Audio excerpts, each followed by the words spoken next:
So now we open the floor for discussion. May I have some question, remarks from the audience? Yeah, with Alice. Thank you for an excellent talk. Every year I get a flu shot, and I'm told it's some cocktail of components. Can you say a little bit about how these are created, and 50 years from now, are people still going to have an annual flu shot? Well, for the first question, you have to realize that when we prepare vaccines, we don't know yet what will be the next modification. So we vaccinate with the virus of the year before, and we take actually the few strains of viruses which have been diffusing the year before, and we make a cocktail of these. And so you get something which will protect you, not totally, but not badly, against the new virus, because the change from year to year is not too big. But people can still get the flu, but usually, generally, it's a mild flu, and if they had not been vaccinated, they might die from the flu, and if they're just a little sick, it's better. Now, the second question is whether it will carry on forever.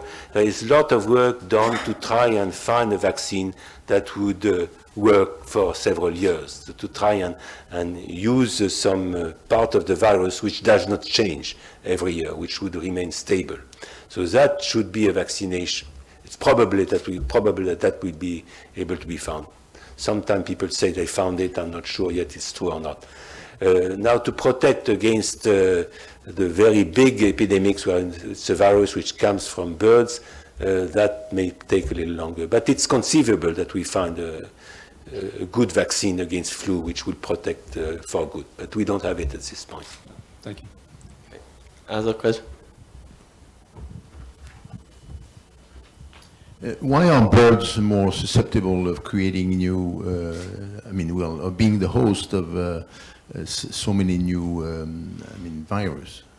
Well, more than other animals. No, there are flu viruses in other animals. For instance, horses also have viruses. So they exist in several species, but it so happens that there is close contact of human populations with ducks in particular. And it's true that many of the flus are coming from China, where there are many places where people live very close to birds, and sometimes to birds and pigs. And so you have the cycle which I described here.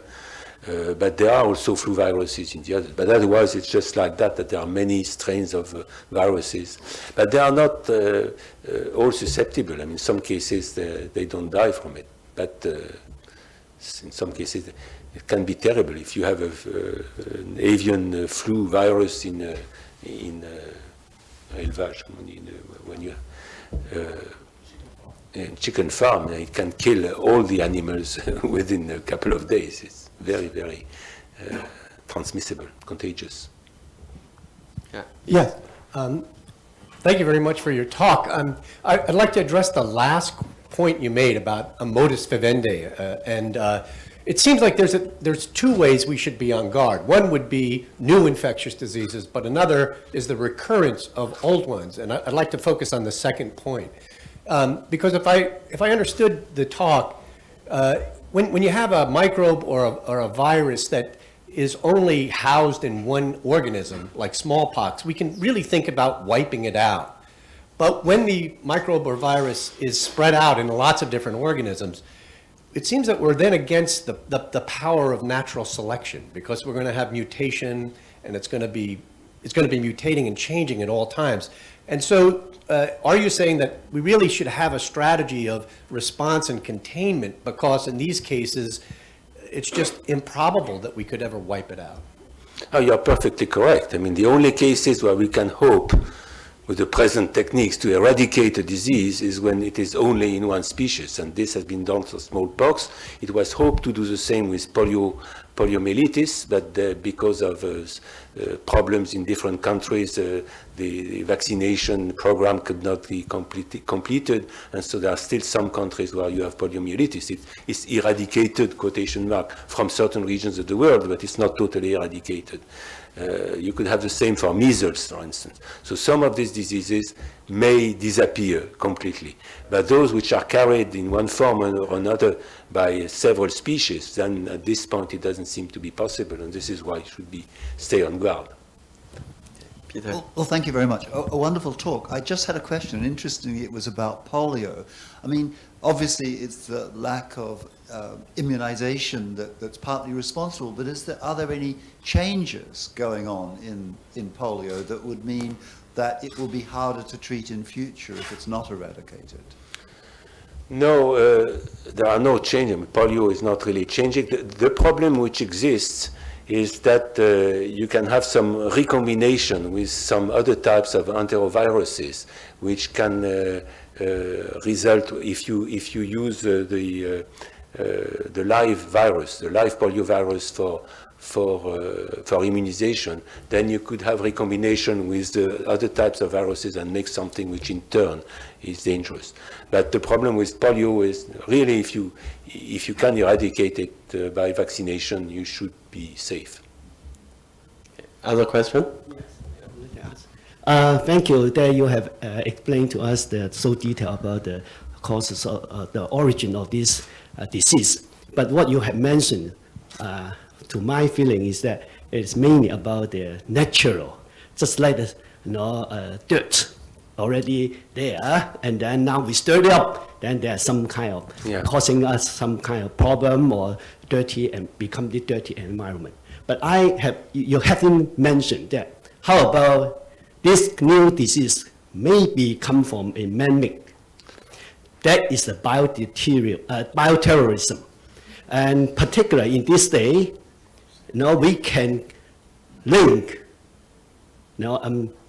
construct any hybrid organism, join a drug-resistant gene to another vector, and then make it become more powerful. And we don't know. Take for example, to my understanding, SARS, when we discover, to my aware, it come from some particular place. And I wonder whether this is some kind of man-made disease. And I'm afraid that in the future, could it be the possible sources of the new infectious disease? I didn't understand the example you gave at the end. Cha, you said? Take for example, SARS. SARS, no. Yeah, SARS. No. Or the tick. This tick is actually very, very powerful. Yeah, but so first, the problem of bioterrorism is a real problem. I mean, it started in the antiquity already, where you used not man-made organism, but known pathogenic organism during war and so on. There's been lots of talk about the use of anthrax as a bioterrorism weapon, and one terrible thing has been during the USSR period. There were huge factories involved in trying to have lots of anthrax, of even, it seems, smallpox, modified smallpox, and so on, which could be used as weapons. So this is a true menace. So you could think, and it probably has been tried, to have more dangerous microbes made from the ones which exist. A complete new microbe, you might think about it, but this has not been done. But all I can say, it is possible. And one worry, for instance, concerns smallpox, and there has been discussion about it again recently at the WHO. There is no more smallpox in any human being. But as I said, some has been kept in a special repository in the United States, and another one which was USSR, and now in Russia. So the question is always whether we should destroy them. But it would seem that during that period I was mentioning, where USSR was trying to build the new weapons, they actually had these strains of smallpox, and even trying to make it more dangerous than it is normally. So I don't think the decision will be taken to destroy all those few repositories, because we may need them one day for some reason or another. And there is always a possibility that some bioterrorist takes that and uses it. We can't avoid it. But at this point, we have no example, I don't think, any of the emerging diseases which we have seen, which has been due to malevolence. So I have also a question about, because I'm also interested in the development of vaccine for dengue, and we know by now that we already have 4 strains of dengue. And is it feasible for us to, what is the most feasible approach to develop a vaccine to target all these 4 strains? Well, I think the most used is to have attenuated forms of the virus, of the 4 strains of virus, and mix all of them. I think this is the main approach which is being used. That's all I can say. I don't know specifically the state of the research on that subject now, but this is what I heard before. And I don't think it has still worked very well, but it will work someday. There is no reason why it should not work. Because it's really a big problem, like in the Philippines, it's very, I know. yeah. And another question is out of curiosity, like during the epidemics of SARS in Hong Kong, what's so special in Hong Kong or in China? Why during that time, it's not spreading in the neighboring countries like the Philippines? Yeah, I'm just really curious because when we heard of the news that time that SARS is like very popular in Hong Kong and Philippines is very near to Hong Kong, so we're very scared at that time. But thanks God that we didn't get the virus. No, but it suffices that one person carrying the virus goes from one country to another, and then it brings the disease. And at that point, there was still a limited number of people infected, and it probably so happened that nobody with SARS from Hong Kong flew from Hong Kong to the Philippines and transmitted it. It's just a matter of chance. I don't think there is any reason why the people in the Philippines would not get SARS. But there are sometimes very strange things, something which is called yellow fever. You would think yellow people would get yellow fever, but they don't get it, and nobody knows why. Yeah. Wait, thanks. Thank you for your talk. I think you succeeded. I feel a little uneasy. There's a widespread practice of genetic engineering of plants to make them resistant to various things, pests and so forth. Is there any research going on into genetic engineering of people to make them resistant to disease? Well, genetic engineering is done in plants. Yeah, I understand it's also done now in insects. There are, I think it's in Brazil, they started to diffuse a mosquito which is resistant to, which is not able to transmit malaria, and to try to replace the natural population of mosquito by a population which cannot transmit malaria. So that's something which is done. Now, in human being, it's really a question of ethics. I mean, if conceivably you could modify the genes of people so that they get new properties, but this is, at this point, it's not allowed for ethics reason. But I don't think there is any technological impossibility of that. So whether it will be done or not will depend on what will be allowed by human populations.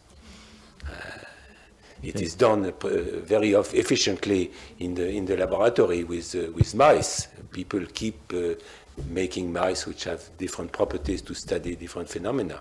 So you could do it certainly on humans, but you do it on somatic cells sometimes.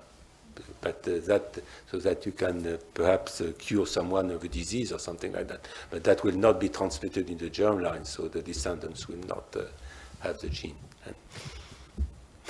Okay.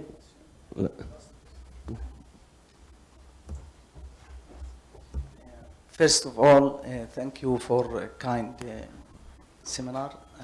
I just want to know that, as you mentioned, RNA virus, usually like flu, we cannot fight them, we cannot eradicate them because of genetic reassortment, either genetic drift or genetic shift. But I guess the DNA more stable. That's why maybe a small box we totally eradicated. Is it true for? No, it is true that you know that there are two kinds of genetic material in bacteria. bacteria and in viruses essentially. And so some have RNA, so ribonucleic acid, some have DNA, deoxyribonucleic acid, as genetic material. And it is perfectly true that the DNA is less prone to mutation than RNA.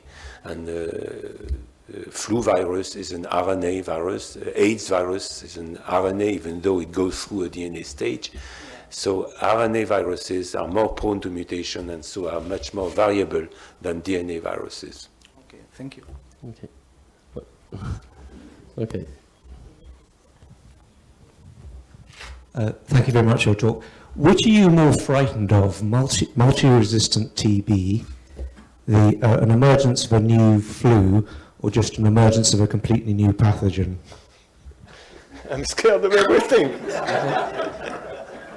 Well, it is generally considered that flu is the greatest menace, because really we don't know how to prevent a mutation. As I gave you the example of H5N1, if there is a mutation or recombination of H5N1 which makes it very lethal, and at the same time, no, it is very lethal, very contagious, that would be terrible, and there's not much we can do, because before we make a vaccine, it will take at least 6 months, and by that time the epidemics will already have spread worldwide. So this is among the microbes that we know today, because a new one may come tomorrow. I would think that flu is the greatest danger, because we don't see a solution. In the case of tuberculosis, we can always hope, one, that we find new antibiotics which will be able to cure even people who are resistant to the known antibiotics of today, and we also may find better vaccine. We don't vaccinate anymore. There was a BCG, which is a partially good vaccine that protect newborn.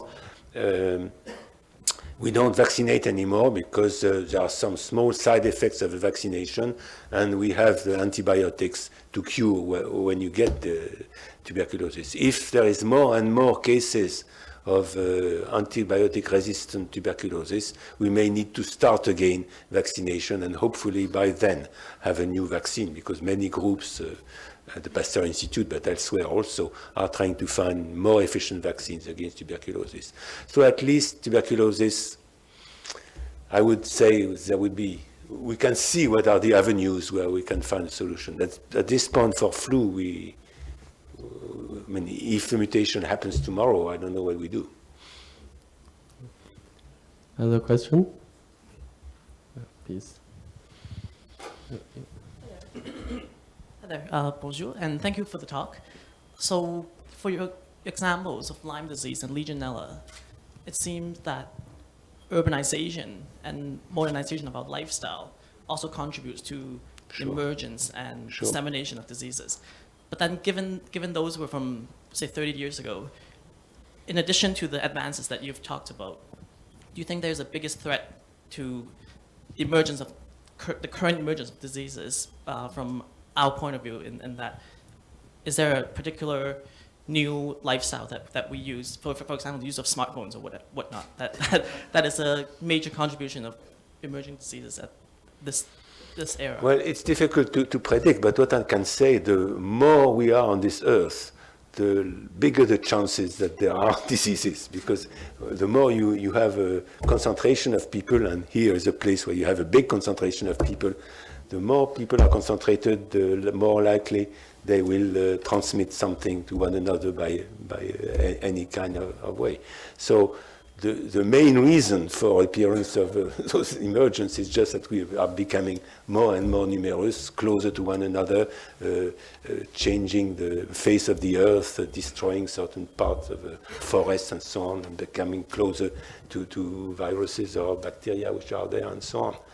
So, but it's true that when people are dispersed, they don't transmit disease. If they are concentrated, they do. Actually, you should disperse pretty fast. Other question? Okay. So let's thank again Professor Schwartz. So before we leave, we ask Professor Ellis to present a small gift to show our appreciation. Okay.